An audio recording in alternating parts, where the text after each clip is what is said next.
வணக்கம். நான் பல் மருத்துவர் டாக்டர் ஷோபனா. நான் ஒரு பெரியோடான்டிஸ்ட். அப்படின்னா பல் புற திசுவியல் நிபுணர். அதாவது பல்லையும் அது சுற்றி இருக்கிற ஈறு எலும்புகளில் ஏற்படுகிற பிரச்சனைகளுக்கு சிகிச்சை அளிக்கிற ஒரு மருத்துவர். ஸோ பொதுவாகவே என்கிட்ட கேட்குற கேள்வி என்ன அப்படின்னு பார்த்தீங்கன்னா, காலையில் எழுந்திரிச்ச உடனே ப்ரஷ் பண்ணாமல், மவுத் வாஷ் பண்ணாமல் பெட் காஃபி குடிக்கலாமா, இல்லை பிரேக்ஃபாஸ்ட் சாப்பிட்லாமா அப்படின்றது தான். ஸோ அது ரொம்ப தவறான விஷயம். ஏன் அப்படின்னு கேட்டிங்கன்னா, நைட் டைமில் என்ன ஆகும் அப்படின்னு பார்த்தீங்கன்னா, உங்களுடைய வாயில் வந்து எச்சல் சுருக்கிறது கொஞ்சம் கம்மியாக இருக்கும். அதனால் உங்கள் வாயில் வந்து நோய் கிருமிகளோட எண்ணிக்கை கொஞ்சம் அதிகமாகவே இருக்கும். ஸோ மார்னிங் எழுந்திரிச்ச உடனே நீங்கள் மவுத் வாஷ் பண்ணாமலையோ இல்லை ப்ரஷ் பண்ணாமலையோ நீங்கள் சாப்பிட்றீங்க, இல்லை காஃபி டீ குடிக்கிறீங்க அப்படின்னா, ஸோ அது உங்களுடைய பல்லோடைய ஆரோக்கியத்தை மட்டும் இல்லை, உங்களுடைய உடலோட ஆரோக்கியத்தையும் பாதிக்கும். ஸோ அது தவறான விஷயம், அதை தவிர்க்கணும். அப்புறம் ஈறுகளுக்கு மசாஜ் கொடுக்கலாமா வேண்டாமா அப்படின்னு கேட்குறீங்க. ஸோ அது ஈறுகளுக்கு மசாஜ் கொடுக்கறது வந்து ஒரு நல்ல விஷயந்தான். ஸோ அது எப்படி கொடுக்கணும் அப்படின்னா, ஏன்னா ஈறுகளுடைய ஆரோக்கியம் வந்து ரொம்ப முக்கியம். ஈறுகள் வலுவிழுந்தால் அது கண்டிப்பாக பற்களுடைய ஆரோக்கியத்தையும் பாதிக்கும்.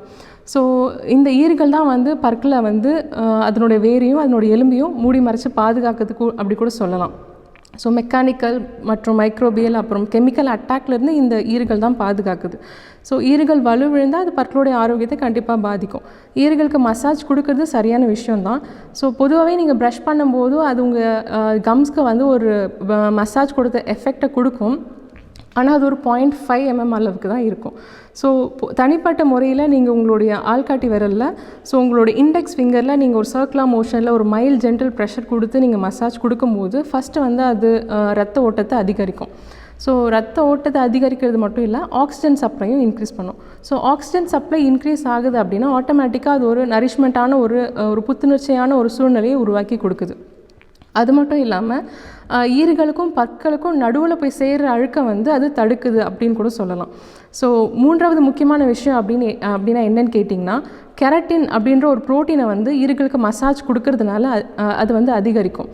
ஸோ ஈறுகளுக்கு மசாஜ் கொடுக்கறது ஒரு சரியான விஷயம். ஆனால் அது எல்லா இடத்துலையும் நீங்கள் அப்ளை பண்ணலாமா அப்படின்னு கேட்டிங்கன்னா அது கிடையாது.